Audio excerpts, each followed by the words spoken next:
What's going on, guys? Well, one of my clients had a question for me today. His question was, what happens over time when you don't eat enough? Will you stop losing weight? Will you gain weight? What happens? Okay, so basically, here's what happens when you slowly cut your calories and cut your calories and cut your calories. I have seen this happen time and again. People cut their calories, they lose weight, they keep losing weight. Next thing they know it, they're barely eating and they're stuck. Okay, so here's how this works, y'all. Your thyroid produces T4, which is converted to T3.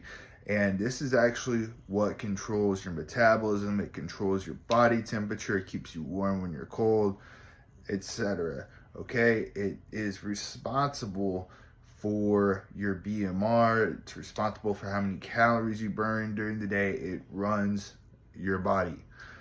Okay, and a big part of what determines your T3 is the food you eat, particularly carbohydrates. However, what we also know is that you have to restrict your calories, and a really efficient way to drop fat quickly is to lower your carbs, right? So we know that. However, the unfortunate thing here is that this hurts your thyroid's production, okay? So as you diet, you're lowering your calories, right? And your T3 is here. Well, eventually it starts coming down to meet your caloric intake. So over time, as you diet, your metabolism slows down and slows down. So you're constantly having to lower your calories to keep getting results.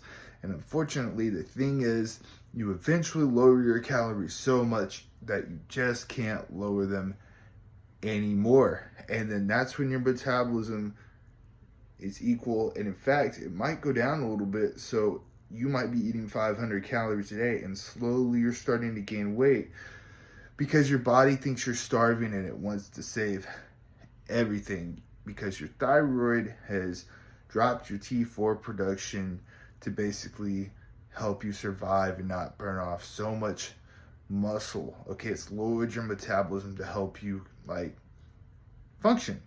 Okay, that's what it does. It is working correctly. You've just been starving yourself for too long. So a great way to alleviate this is to have these things called high carb days. See, after 48 hours, that's when your T3 starts to drop. Okay, so if you spike that with a high carb day, you can interrupt that process and keep your metabolism running hot. That's what I like to do with a lot of my clients, and I've noticed much better results with them spiking their carb intake every 2 days or so versus just having one cheat meal once a week. It has been way more effective, and I've noticed that people don't hit plateaus as badly. I've also noticed that some of my clients who were stuck have become unstuck and the results have really sped up.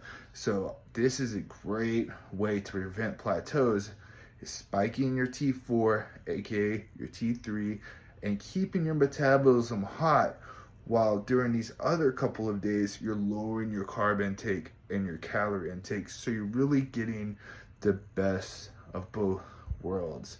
I know it can be really confusing, and that's why I really recommend having somebody help you who has lots of experience. It doesn't have to be me. It could be anybody.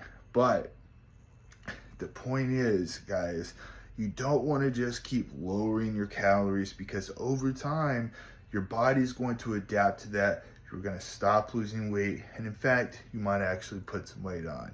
All right, thanks for watching this, y'all. Have a great rest of your night.